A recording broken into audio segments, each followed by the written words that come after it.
अस्सलाम वालेकुम dear students, आज हम उर्दू सब्जेक्ट के फर्स्ट ईयर का जो है उसका पेपर पैटर्न जो है उसको हम यहाँ पर जो है वो स्टडी करेंगे। और आज हम आपको ये बताएंगे कि मुकम्मल तौर पर इसका कितने मार्क्स का जो है वो पेपर जो है वो फर्स्ट ईयर के अंदर जो है वो मुख्तलिफ बोर्ड्स उसको जो है वो लेते हैं, और उसके साथ साथ क्या क्या डिवीज़न है उसकी, किस किस अंदाज के तहत कौन कौन से सेक्शन को कितने कितने मार्क्स के अकॉर्डिंगली उसको जो है वो टच किया जाता है उस हवाले से। इसमें सबसे पहली बात तो ये ज़हन में रखें कि उर्दू एक जो है वो कंपलसरी सब्जेक्ट है, जो कि लाजिम सब्जेक्ट के तौर पर लाहौर बोर्ड के अंदर और जितने भी दूसरे जो है वो बोर्ड्स हैं उनमें उसको शामिल किया गया है। उसके साथ साथ मैं आपको ये बता देना ज़रूरी समझता हूँ कि टोटल जो है वो मार्क्स इसके कंप्लीट हैं वो 100 मार्क्स का ये कंप्लीट जो है ये पेपर होता है, जिसके अंदर इसको जो है वो शामिल किया जाता है। जिसमें से पहला जो है वो ख़ास तौर पर जो है वो पार्ट इसका जो है वो ऑब्जेक्टिव पार्ट के तौर पर हम इसको लेते हैं, जिसको नाम दिया जाता है हिस्सा मारूजी का। इसमें हम यहाँ पर लिख लेते हैं इसको कि ये जी ऑब्जेक्टिव पार्ट है, जिसको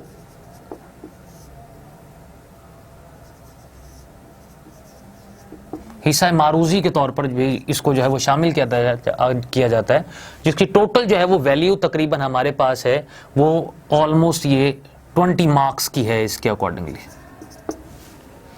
अब 20 मार्क्स के अकॉर्डिंगली इसमें 4 सेक्शंस को इसमें टच किया जाता है, और 4 सेक्शंस के अंदर इसमें से हर एक सेक्शन के अंदर 5-5 नंबर की ऑब्जेक्टिव जो है वो इसमें शामिल की जाती है उस हवाले से। जिसमें से जो पहली आपकी जो ऑब्जेक्टिव पार्ट है जिसमें जो शामिल किया जाता है 5 नंबर का, हम उसको बोलते हैं जी नसरी इस्लाहात हैं वो बेसिकली। अब ये जो नसरी इस्लाहात हैं, ये नसरी इस्लाहात जो है वो 5 मार्क्स की हैं। अब 5 मार्क्स में इसमें खास तौर पर जितने हमारे पास जो है वो असबाक हैं, टोटल 14 जो है वो चैप्टर्स हैं, उन 14 चैप्टर्स के अंदर से मुख्तलिफ जो एक्सरसाइज के अंदर जो एक सवाल दिए जाते हैं, ख़ास तौर पर फिल इन द ब्लैंक्स में MCQs फॉर्म के अंदर कसीरुल इंतखाबी सवालात भी जिनको हम तज़किरा करते हैं, सो उसमें से उनको जो है वो इसमें शामिल किया जाता है, और 5 जो है वो नसरी इस्लाहात को इसमें जो है वो शामिल किया जाता है कम्प्लीटली तौर पर। सेकंड पार्ट इसका जो है वो ऑब्जेक्टिव के अंदर जिसको हम बोलते हैं वो है जी हमारे पास इसमें से शेरी इस्लाहात हैं जिनको इसमें शामिल किया जाता है, और शेरी इस्लाहात से मुराद वो भी हमारे पास जो है वो 5 मार्क्स की हैं। अब 5 मार्क्स में से हमारे पास जो हिस्सा नज़म है और हिस्सा गज़ल में से मुख्तलिफ जो है वो कसीरुल इंतखाबी अंदाज के अंदर इसमें से सवालात को मुख्तलिफ जो है वो पूछा जाता है। लाइकवाइज जैसा कि हम कहते हैं कि जो कोई नज़म है तो उस नज़म का उन्वान क्या है, या नज़म का जो है वो शायर का नाम क्या है, तो नीचे 4 ऑप्शंस दे देते हैं। मिसाल के तौर पर अगर एक नज़म जो है वो एक अल्लामा इकबाल ने अगर उसको लिखा गया और आपके सिलेबस के अंदर जिसको अगर वो शामिल है, तो शामिल करने के बाद उसको नीचे ऑप्शंस दे देते हैं सर मतलब मौलाना अल्ताफ़ हुसैन हाली, मिर्ज़ा गालिब, मीर तकी मीर या अल्लामा इकबाल, तो उसमें से आपको उसमें से एक चूज़ करना होता है जिसको आप टिक करते हैं। तो इस तरीके से आपके ये 5 मार्क्स आपके जो है वो शेरी इस्लाहात के इसमें जो है वो शामिल किए जाते हैं। थर्ड पार्ट आपका है जी अदबी इस्लाहात का। सो अदबी इस्लाहात के अंदर ख़ास तौर पर ये भी आपका जो है वो 5 मार्क्स का है, जिसमें आपका तकरीबन जो है वो ग्रामर का पोर्शन जो है उसमें से देखा जाता है ख़ास तौर पर कि कौन कौन से ऐसे आपके एक्सरसाइज के अंदर जो है ग्रामर के पोर्शन के हवाले से कुछ चीज़ें जो इसमें से शामिल कर ली जाती हैं ख़ास तौर पर इस हवाले से। फोर्थ पार्ट आपका जो इसमें शामिल किया जाता है वो बेसिकली है आपका तज़कीर व तानीस का। तज़कीर व तानीस का भी आपका जो चैप्टर है ये 5 मार्क्स का जो है वो इसका ये पोर्शन है जो इसमें शामिल किया गया है, जिसमें हम मुख्तसर अल्फाज मुतज़ाद भी उसमें शामिल कर ले जाते हैं। समटाइम्स उसमें से जो है वो ज़्यादातर इसका पार्ट जो है वो मुज़क्कर और मुअन्नस के दायरे कार के अंदर आपसे इसमें से जो है वो पूछा जाता है इस हवाले से। अच्छा, अब इसमें आपके हवाले से ये जो आपका जो 20 मार्क्स का जो ये पार्ट है ये आपका इसमें से जो है ये कंप्लीट आपका ऑब्जेक्टिव पार्ट है जिस पे बेस करता है, और इसमें से आपको जो है वो मुख्तलिफ MCQs पूछे जाते हैं, जिसमें से आपके जो है वो 10 मार्क्स का ज़्यादातर आपका जो है वो पेपर जो है वो A जिसको हम बोलते हैं, या पेपर अलिफ जिसको कहा जाता है, जिसमें हमारे पास असबाक है, जिसमें हमारे पास नज़में हैं, जिसमें से आपका 10 मार्क्स के जो है वो कसीरुल इंतखाबी सवालात उसमें से पूछे जाते हैं। जबकि आपका रिमेनिंग जो 10% का जो है पार्ट है वो आपका तकरीबन ग्रामर का पोर्शन को टच किया जाता है, और उसमें से आपसे मुख्तलिफ जो है वो कसीरुल इंतखाबी अंदाज के अंदर या MCQs फॉर्म के अंदर उसमें से इन सवालात को आपसे पूछा जाता है, और उसके बाद आपसे ये डिस्कस किया जाता है। अब इसके बाद अगर हम आते हैं इसके नेक्स्ट पार्ट की तरफ, तो जो रिमेनिंग आपका वो जो पार्ट है वो आपका इस पे बेस करता है, जिसको हम कहते हैं जी इंशाइया तर्ज है, जिसको यहाँ पर डिस्कस किया जाता है, जिसको उर्दू में लिखा जाता है कि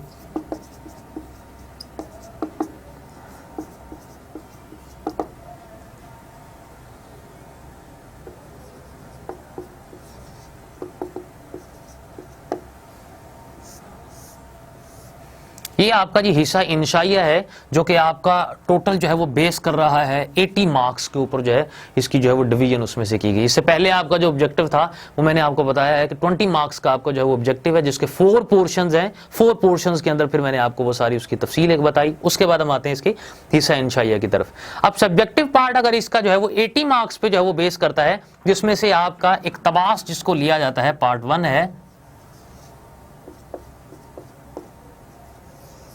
ठीक है, पार्ट 1 जो कि आपका टोटल जो है वो बेस कर रहा है 15 मार्क्स पे। अब 15 मार्क्स के अंदर खासतौर पर इसमें पूछा क्या जाता है, इसमें स्लीस उसकी पूछी जाती है। इसमें पूछा जाता है कि जिस सयाको सबाक हम उसके अंदर एक पैराग्राफ आपको दिया जाता है, उस पैराग्राफ के अंदर ये कहते हैं कि आप इस पैराग्राफ के अंदर जो खत कशीदा जो अल्फाज हैं उनके मानी भी आपने बयान करने। उसके बाद आप इसका सयाको सबाक का आपने बताना होता है कि इससे पहले अगर पैराग्राफ अगर किसी भी चैप्टर के दरमियान थे या एंड से लिया गया या स्टार्ट से लिया गया है तो ये आपसे पूछा जाता है कि इसका जो पहला पोर्शन है उसमें क्या बात कही गई थी, इसके बाद क्या बात कही गई है, और खासतौर पर ये जो 4 से 5 लाइनों पे बेस करता है ये पैराग्राफ, इस पैराग्राफ के अंदर क्या बात कहने की कोशिश की गई है। तो स्टूडेंट क्या करता है, उस एक पैराग्राफ में से आसान जुबान के अंदर उन अल्फाज को, जो मुश्किल अल्फाज है उनके मीनिंग को बयान करते हुए उसको आसान जुबान के अंदर इख्तिसार के साथ बयान करने की कोशिश करता है। ये आपका जो बेसिकली टोटल है ये है तो 15 मार्क्स के, लेकिन इसके अंदर 13 मार्क्स के अंदर इसको शामिल किया गया। साथ में इसमें से ये पूछा जाता है कि इसमें से आपसे सबक का उन्वान भी पूछा जाता है जिसको 1 मार्क्स का है, और सेकंड आपसे इसमें से ये पूछा जाता है जी कि मुसन्निफ का नाम भी इसमें से पूछा जाता है आपसे, 1 नंबर का वो इसमें से शामिल किया गया उसमें से। उसके बाद ये आपका पार्ट जो है वो इक्तबास का इसमें से आ जाता है जी। सेकंड आपका इसमें से आ जाता है जी हिस्सा नज़म। मैं आपको जैसे डिस्कस कर रहा था कि इक्तबास आपको जो है वो 15 मार्क्स का जो है उसमें ये शामिल किया जाता है जी आपका सबक का उन्वान, जिसमें से आपका जो है वो 1 नंबर जो है वो इसमें शामिल है। मुसन्निफ का नाम जो है वो 1 नंबर का आपका 15 जो है वो मार्क्स उसके अंदर शामिल किया जाता है। ये टोटल इस पे जो है यहाँ से आप मैं अगर इसको एक अलग भी कर दूं तो इसमें से ये अलग से बेस हो जाता है। आपका हिस्सा नज़म है। हिस्सा नज़म के अंदर आपको 2 अशार जो है उसमें से दिए जाते हैं, और 2 अशार की जिसमें से आपको तशरीह उसकी जो है वो बयान करनी होती है, उसकी आपने एक्सप्लेनेशन आपने देनी होती है, उसकी आपने वजाहत को बयान करना होता है, जिसमें से एक शेर की जो वैल्यू है वो 4 मार्क्स की है, प्लस उसमें से जो है वो 4 मार्क्स उसके अंदर ऐड कर दिए जाते हैं। और इसी के साथ इस तरीके से आपको एक नज़म का जो आप उन्वान लिखते हैं, जो उसका टाइटल होता है, उसका आपको 1 नंबर आपको उसका दिया जाता है, और उसके बाद आपको जो है वो शायर का नाम आपसे लिखा जाता है। सो शायर का नाम भी जो है आपको उसके अंदर शामिल किया जाता है। सो इस तरीके से ये टोटल मार्क्स से जो वो बेस करते हैं वो आपके जो है वो 10 मार्क्स उस पर बेस करते हैं। सो आपका 15 मार्क्स का आपका इक्तबास है, और जो 10 मार्क्स है वो आपके जो है वो हिस्सा नज़म के अंदर जो है उसमें से इसको जो है वो शामिल किया जाता है उस हवाले से। इसके बाद हमारे पास एक जो थर्ड पोर्शन आ जाता है,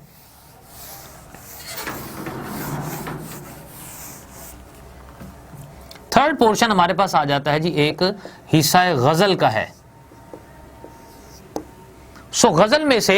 आपको 2 अशार जो है उसमें से दिए जाते हैं, और ये भी आपका जो है वो 10 मार्क्स का आप में से जो है वो हिस्सा गजल इसमें से डिस्कस किया जाता है, जिसमें से आपको इसके शायर का नाम भी आपको देना होता है। 2 अशार आपसे पूछे जाते हैं, एक शायर के नाम के भी आपके 2 मार्क्स हैं, और 2 अशार मुख्तलिफ गज़लों के आपको दे दिए जाते हैं जिनके 4 मार्क्स होते हैं। और इस तरीके से ये आपका ये तकरीबन जो है वो 10 मार्क्स का आपका ये पार्ट भी इसके अंदर शामिल कर लिया जाता है हिस्सा गज़ल, जिसमें से 14 आपकी जो है वो गज़लियात है, जैसा कि मैंने आपको पहले भी एक पिछले लेक्चर के अंदर आपसे डिस्कस किया था और मैंने आपको बताया था। इसी तरह से आपके यहाँ मुख्तलिफ जो 14 गज़लियात में से 2 मुख्तलिफ अशार की जो है वो गज़ल, उनके जो मुख्तलिफ अशार आपको दिए जाते हैं, और उनकी वैल्यू जो है वो 4 मार्क्स की है। दोनों जो शायर हैं उनके एक जो है वो नंबर उनका दिया जाता है, और इस तरीके से ये 10 मार्क्स आपके ये जो है वो कंप्लीट हो जाते हैं उस हवाले से। इसके बाद आपको एक जो चौथा आपको सवाल दिया जाता है वो ये दिया जाता है कि अगर आपके 14 अस्बाक हैं तो 14 अस्बाक में से एक सबक का आपने उसमें से खुलासा जो है उसको लिखना होता है। खुलासा हम कहते हैं समरी को, समराइज करके आप उसको लिखते हो, इख्तसार के साथ आप उसको लिखते हो, ज्यादा डिटेल में नहीं जाते, लेकिन उसको बहुत ज्यादा अच्छे तरीके से इस अंदाज के अंदर लिखा जाता है कि इसमें किसी भी किस्म की कोई चीज जो है वो रह ना जाए उस हवाले से। सो ये जो सबक का खुलासा है इसको भी यहाँ पर जो है वो डिस्कस किया जाता है। सो ये सबक खुलासा अगर आपसे पूछा जाता है तो आपको वो 10 मार्क्स जो है उस हवाले से आपसे ये भी पूछे जाते हैं कि जी 10 नंबर का आपसे ये सबक का खुलासा उसके अंदर इंक्लूड किया जाता है। इसी तरीके से आपके पास एक ऑप्शन जो है वो 5 होती है, जिसको क्वेश्चन नंबर 5 हम उसको अगर नाम दें, सो उस हवाले से इसमें आपसे पूछा जाता है जी नज़म का खुलासा। सो नज़म का खुलासा भी आपसे फ़र्क सिर्फ ये है कि नज़म के खुलासे में आप पूरी जितनी भी नज़म होती है, जिस टाइटल से होती है, पूरी जितनी बातें उसके अंदर पूरी नज़म के अंदर लिखी गई हैं और जिस मौजू पे लिखी गई उस मौजू को आप तकरीबन तफसील के साथ बयान करते हैं, वो आपके तकरीबन जो है वो 5 मार्क्स पे आपके जो है उसको वो डिस्कस किया जाता है और उस पर उस हवाले से बहस किया जाता है उसके अंदर। तो ये इस तरीके से आपका ये तकरीबन जो है वो 5 जो क्वेश्चंस हैं वो आपके इस अंदाज के अंदर इसमें से कंप्लीट हो जाते हैं। अब हम आते हैं अगले हिस्से जो है वो उसके ग्रामर की तरफ। सो ग्रामर के अंदर आपकी क्वेश्चन एक आपसे आ जाता है कि आपने एक या तो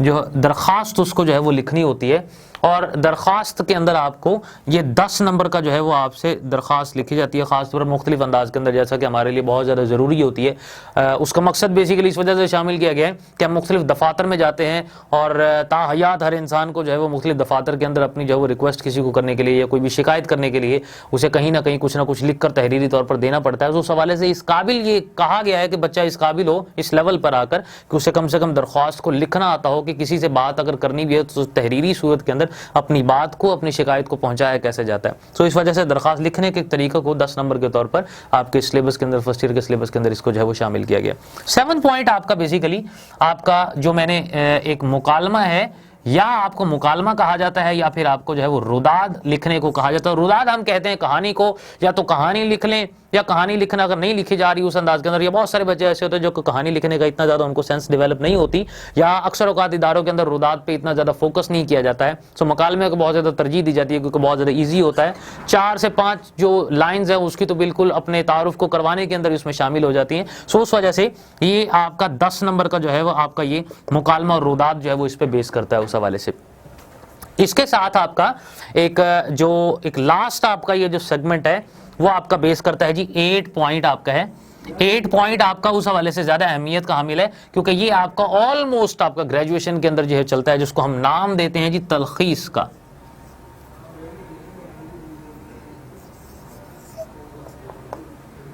अब तलखीस क्या है, आपसे एक पैराग्राफ जो है वो आपको दिया जाता है और उस पैराग्राफ में से आपको मुख्तलिफ सवालात भी दिए जाते हैं कि आपने उन सवालात के जवाबात उसी पैराग्राफ के अंदर से आपने उसको फाइंड आउट करके उसमें ढूंढ के आपने उसको निकालने, और निकालने के बाद आपने उनको जवाब देना होता है। और हर एक जो सवाल है उसकी तकरीबन वैल्यू जो है वो 2 मार्क्स की होती है। और इसके साथ साथ आपको ये कहा जाता है कि इस पैराग्राफ के लिए आपकी ज़हनी सलाहियत के मुताबिक कौन सा ऐसा मौजू है जो कि टॉपिक है जो कि इसके लिए जो है वो सजेस्ट करेंगे आप, या मुनासिब जो है उस हवाले से क्या रहेगा। मिसाल के तौर पर अगर हम हजूर नबी करीम अलैहिस्सलातु वस्सलाम की हयात मुबारका के मुताबिक अगर हम उसको डिस्कस कर रहे हैं तो उसके लिए अगर आपसे ये पूछा जाएगा कि अगर इसका जो है वो टॉपिक कौन सा सजेस्ट आप करेंगे, ये मुनासिब टॉपिक कौन सा होना चाहिए, टाइटल कौन सा इसका रखना चाहिए, तो मेरी नज़र के मुताबिक उसका जो है वो सीरतुन नबी सल्लल्लाहु अलैहि वसल्लम वो इसका एक टॉपिक एक बहुत मुनासिब टॉपिक है उस हवाले से। या आप ये लिखेंगे कि हजूर नबी करीम अलैहिस्सलातु वस्सलाम की हयात मुबारका, या जैसे आपके असबाक के अंदर एक पहला टॉपिक है उसवा हसना के नाम से, सो उस वजह से उसकी अहमियत बहुत ज़्यादा हामिल है। तो वो 1 नंबर जो है वो 2 मार्क्स जो है वो आपको इसमें जो है वो शामिल किए जाते हैं। ओवरऑल जो तलखीस है इसमें आपको 3 काम करने होते हैं।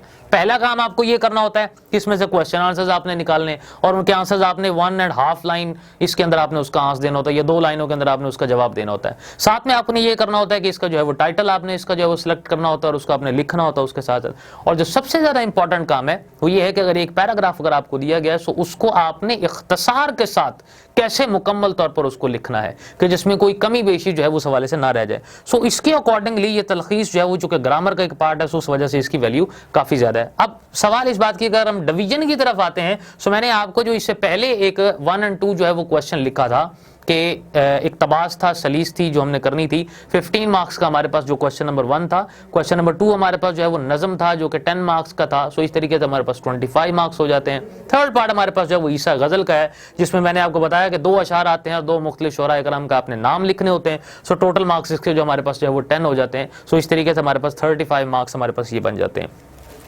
10 मार्क्स की हम समरी लिखते हैं, मुख्तलिफ जो चैप्टर हमारे पास शामिल हैं। सो 45 इस तरीके से बन जाते हैं और नज़म का खुलासा आप लिखते हैं। सो इसमें ये आपके 50 मार्क्स इसमें से कंप्लीट हो जाते हैं।